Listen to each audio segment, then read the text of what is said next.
Embeera y'omuyimbi Madina Kansima amanyiddwa nga Jatibibuuza nga mu kiseera kino agenda mu maaso n'okujjanjabibwa mu ddwaliro ekkulu e Mulago ereese akaseko ku matama akulira abasawo b'ekinnansi mu ggwanga Sylvia Namutebi amanyiddwa nga Mama Fiina bwazeeyo mu ddwaliro okuddamu okumulambulako.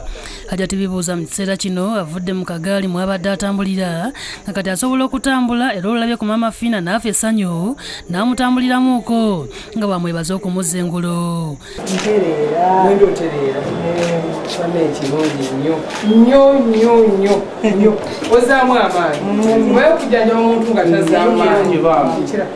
Madina yayitayogera, Madina yayitassa, Madina yayitatambula, Madina atambula. So ndi musanyufu nnyo, Katonda mulungi nnyo olwa Madina. Jatibibuuza mu kiseera kino aliko n'akamwenyumwenyu era nga n'okwogera kati asobola. Bwe njogera kati njogerako bulungi.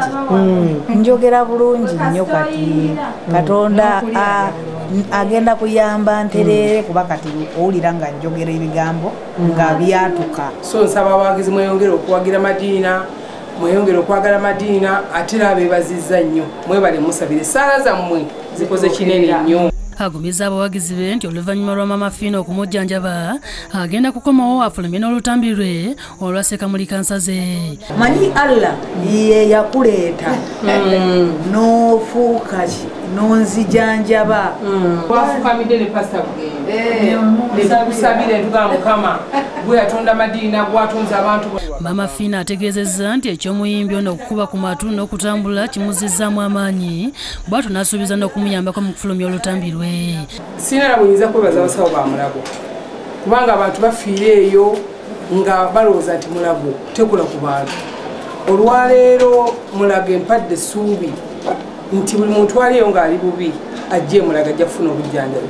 Madina akuwa essanyu n'obwira n'amazigo oyagala kukaaba. N'abawagizi be bonna mu Uganda yonna abadde beebuuza Madina aliwona ddi, Madina anaatereera ddi. Madina musuubiremu ekipya ekyamaanyi ennyo nno. Asiimye n'abayimbi abalala abalambudde ku munnaabwe era n'ategeeza nti kati alinze kimu kyokka abasawo okumubuulira bbiiru ya ddwaliro agisasule nga bwe yeeyama. Oluvannyuma amulekedde akakadde k'ensimbi kalamba kagire nga kamuyambako mu byokulya okutuusa lw'anaddayo. Sabbiiti eweddeyo omuyimbi ono embeera ye yali ekaabya okutuusa Mama Fiina lwe yasitukiramu n'agenda e Mulago n'akola ku by'obujjanjabi byonna omwali n'okwongera okumufunira abasawo ab'enjawulo abamutuusizza kati wali. Kulaishi Nsamba yakusakidde eggulire lino ku Lwabukedde TV.